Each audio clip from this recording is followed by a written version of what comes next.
Meu nome é Denis Aparecido Valério, bombeiro civil voluntário, integrante da ONG Brigada Civil de Emergência de Pedro Leopoldo e integrante da Defesa Civil de Minas Gerais desde 2009. Na segunda-feira foi informado pelos veículos de imprensa oficiais que na cidade de Pedro Leopoldo houve um terremoto, um sismo, de 2,2 na escala Richter.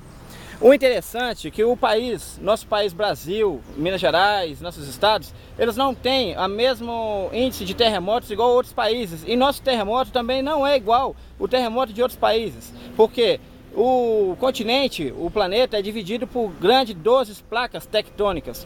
E entre elas se subdivide várias outras placas, né? Porque sofrem ranhuras, rachaduras no seu longo.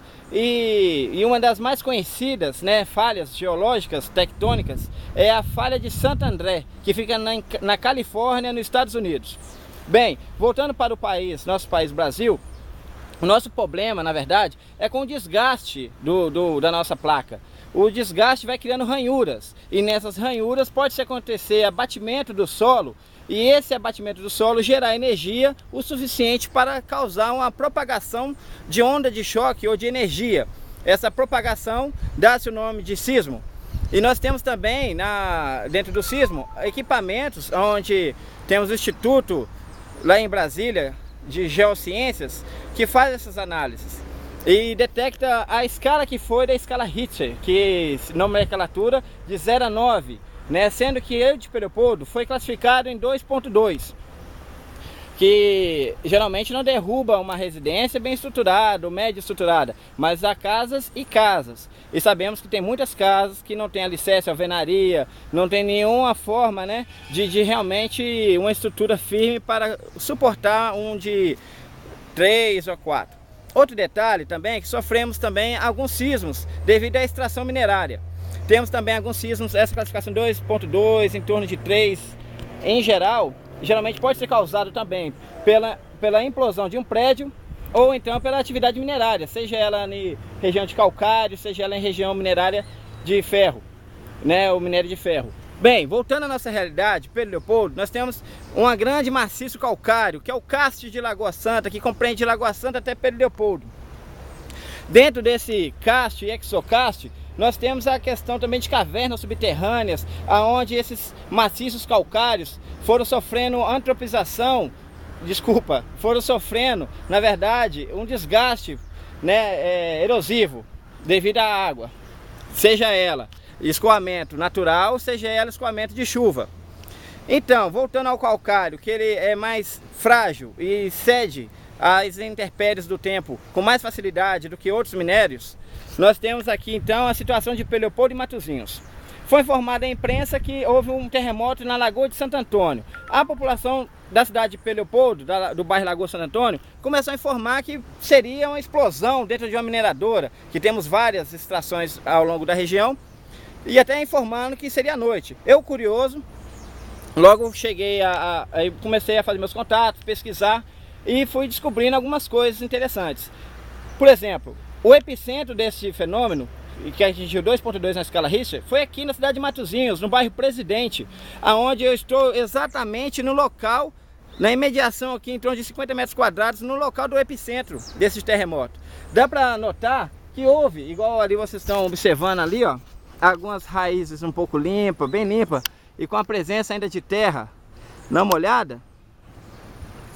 Dá para se notar que nesse tremor, um pouco desse solo aqui, ele se desprendeu, mas foi coisa muito mínima. Alguma vegetação soltou aqui, foi umas coisas muito mínimas. A terra está muito fofa. Olha quando eu piso, ó. Olha. Viu? Olha quando eu piso. Ó.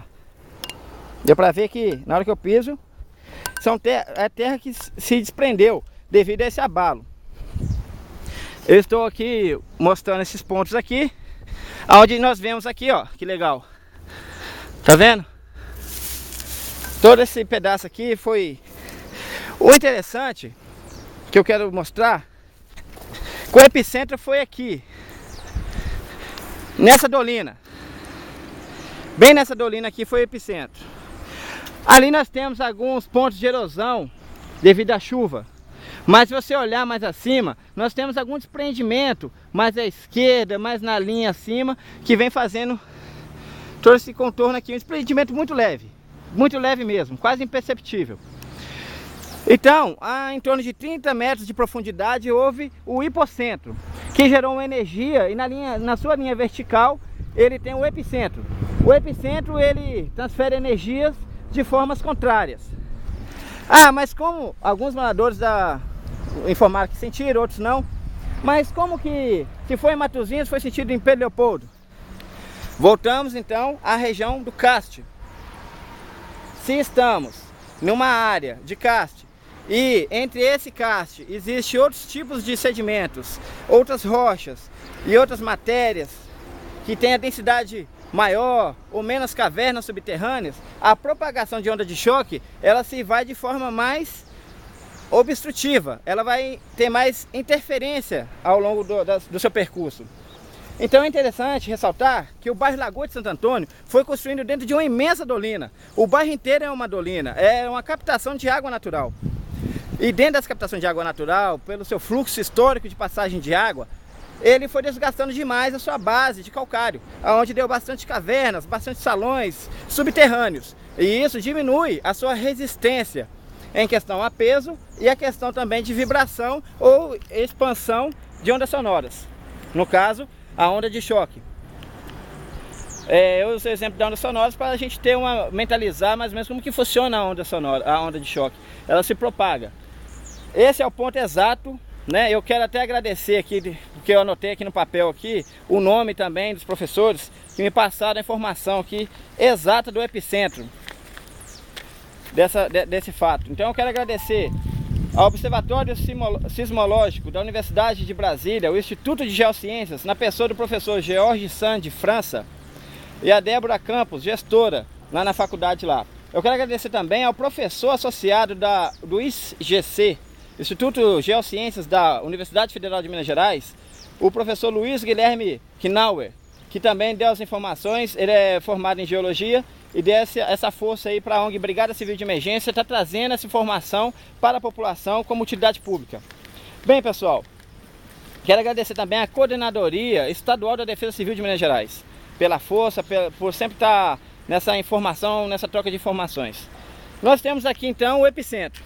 Este foi o local, muito show, que não foi em área habitada, mesmo que seja 2.2, porque pode causar, né, também a questão de que fissuras, ranhuras, trincas nas residências das pessoas que não fizeram suas casas devido às vezes à questão financeira, de forma mais estruturalmente falando, forte, firme, e como manda nas estruturas. O que é interessante, o que nós temos a aprender com isso?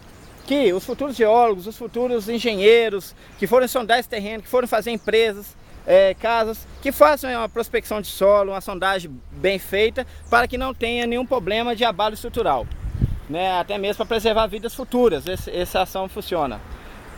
Se fosse numa área habitada, bem, se fosse numa área habitada, teríamos a situação igual eu informei, dependendo da casa, se a casa está em área de risco, nós teríamos então um problema leve, porque foi 2.2. Tivemos na cidade de Minas Gerais, alguns anos atrás, infelizmente, se não me engano em Itamaraty, um terremoto em escala 4.6, onde causou a morte de uma pessoa, 5 feridos e várias residências destruídas. Isso foi 4.6, imagina, né? Então, mas eu tenho que temer, eu tenho que ficar com medo? Bem, pessoal, como eu informei, os nossos terremotos, eles são únicos, porque eles são formados dentro de fissuras, porque nós não temos falhas no nosso país. Nós temos fissuras devido ao desgaste dessas placas ao longo dos anos. Então, às vezes tem um abatimento de solo. E temos a questão da antropização, que é a mudança, né, do ser humano sobre o seu meio, sobre o meio que ele vive. Nós temos essa questão das mineradoras, que também causam isso. Então fica aqui o alerta, fica aqui o aviso para você que está convivendo, ensinar seus filhos sobre a educação ambiental, sobre a geologia, é importante saber. E se nós formos passar a conviver com mais tremores de terra, nós também temos que inserir na educação como prever os acidentes. A forma básica, se você estiver num prédio, não tem como sair na hora de um terremoto, é você ficar debaixo de alguma mesa, debaixo de algum móvel de grande porte ou mais forte que você observar, para você escapar né, possivelmente tem uma chance maior de escapar com vida dessa tragédia. Se você está no prédio e consegue sair, que você mantenha calma, saia com calma, porque às vezes no tremor de terra você vai sair, pode ser atropelado na rua pelo motorista também que está desesperado com o terremoto. Então muita atenção também ao sair de prédios, casas e ir para a rua, porque é orientado, quando você tem um tremor de terra, você procurar não um abrigo fechado, mas sim um lugar aberto. E se você estiver dentro de um lugar fechado, você procura se abrigar debaixo de algum móvel. Bem, pessoal, fica aqui o alerta aqui. E que legal saber. E está aqui primeiramente aqui, ó. Que legal ali a trinca, dá pra ver. Toda a trinca, muito show. Cidade de Matozinhos, no bairro Presidente. O lugar exato onde foi o epicentro do terremoto do dia 4/5/2015. Um abraço ambiental, pessoal.